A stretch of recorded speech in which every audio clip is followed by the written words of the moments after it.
ಸರಿ.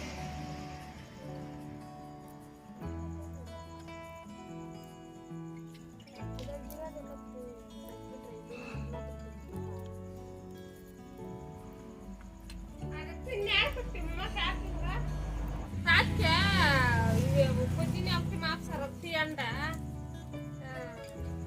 ఇట్లా పీల్చుకెళ్ళను క్యారెట్ బ్యాల్ వేసి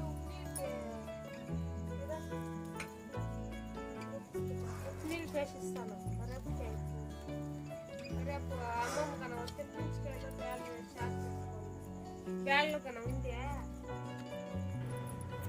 ಹಾಯ್ ಫ್ರೆಂಡ್ಸ್, ನಮ್ಮಮ್ಮ ಅಂದ್ರೆ ಆಲ್ ಇಂಡಿಯಾ ಟ್ರಿಪ್ ಅದೇ ಹೋಗಿದ್ದಾರೆ. ನೋಡಿ ನಮ್ಗೆ ಏನ್ ಕಷ್ಟ ಬಂದಿದ್ಯೋ. ಇವಾಗ ಹೀರೆಕಾಯಿ ಬಸ್ಸಾರು ಮಾಡೋಣ ಅಂತ ಹೇಳ್ಬಿಟ್ಟು ಎಲ್ಲ ಬಿಡಿಸ್ತಾ ಇದೀವಿ. ನಮ್ಮಮ್ಮ ಇಲ್ಲ ಅಂತ ಹೇಳ್ಬಿಟ್ಟು ನಂಗಾದ್ರೆ ತುಂಬಾ ಕಷ್ಟ ಆಗ್ಬಿಟ್ಟಿದೆ ಊಟ ಮಾಡೋದಿಕ್ಕೆ. ಯಾಕಂತಂದ್ರೆ ಫಸ್ಟ್ ಟೈಮ್ ಮಾಡುವಾಗ ಸ್ವಲ್ಪ ಭಯ ಆಗುತ್ತಲ್ಲ ಫ್ರೆಂಡ್ಸ್, ಅದ್ರಿಗೆ ಅಮ್ಮ ಇದ್ದಾಗ ಅದು ಸ್ವಲ್ಪ ಹೇಳ್ಕೊಡ್ತಾ ಇದ್ರು. ಇವಾಗ ನಮ್ ಚಿಕ್ಕಮ್ಮ ಬಂದಿದ್ದಾರೆ, ಅಂದ್ರೆ ನಮ್ ಚಿಕ್ಕಮ್ಮನು ಕೆಲ್ಸಕ್ಕೆ ಹೋಗಿ ಬಂದಿರೋದು ಇವಾಗ ತಾನೇ ಬಂದ್ರು. ಅದಕ್ಕೆ ಇವಾಗ ಸಾಂಬಾರು ಮುದ್ದೆ ಮಾಡೋಣ ಚೆನ್ನಾಗಿರುತ್ತೆ ಬಸ್ಸಾರ್ಗೆ ಅಂತ ಹೇಳ್ಬಿಟ್ಟು ಎಲ್ಲ ರೆಡಿ ಮಾಡ್ತಾ ಇದೀವಿ. ನೋಡಿ ನಾವು 4 ಜನ ಕುತ್ಕೊಂಡಿದ್ವಿ ಇಷ್ಟು ರೆಡಿ ಮಾಡೋದಕ್ಕೆ. ನೋಡಿ ಫ್ರೆಂಡ್ಸ್, ಇವ್ರು ಬಂದ್ಬಿಟ್ಟು ನಮ್ಮ ತಾತ, ಅಂದ್ರೆ ನಮ್ಮ ಮುತ್ತಾತ ಅಂತಾನೆ ಹೇಳ್ಬೋದು. ನಮ್ಮ ಮುತ್ತಾತ ಅವರು ಇವಾಗ ಇವ್ರಿಗೆ ಎಷ್ಟಪ್ಪ ವಯಸ್ಸು ಅಂತಂದ್ರೆ 99 ವರ್ಷ ಫ್ರೆಂಡ್ಸ್.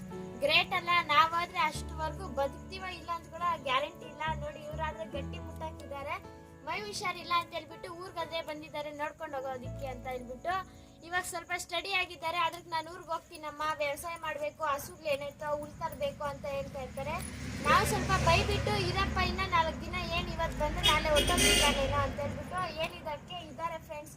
ಯಾಕಂತಂದ್ರೆ ಅಮ್ಮನೂ ಇಲ್ವಲ್ಲ ಇವಾಗ, ಅಪ್ಪನೂ ಇರೋದಿಲ್ಲ ಮನೆಯಲ್ಲಿ, ಇನ್ನು ನಾವೇ ಇರೋದು. ನಮ್ಮ ಅಜ್ಜಿ ಆದ್ರೆ ನಾಳೆ ಬರ್ತಾಳೆ, ಅದ್ರಿಗೆ ಜೊತೆಗಿರಪ್ಪ ಅಂತ ಹೇಳ್ಬಿಟ್ಟು ನಮ್ಮಮ್ಮ ಆದ್ರೆ ಫೋನ್ ಮಾಡಿ ಕಳ್ಸಿದ್ದಾರೆ. ನನ್ನ ತಾತ ಇದ್ದಾರೆ, ನಾಳೆ ಆದ್ರೆ ನಮ್ಮಮ್ಮ ಬರ್ತಾಳೇನೋ ನಮ್ಮಮ್ಮಮ್ಮ.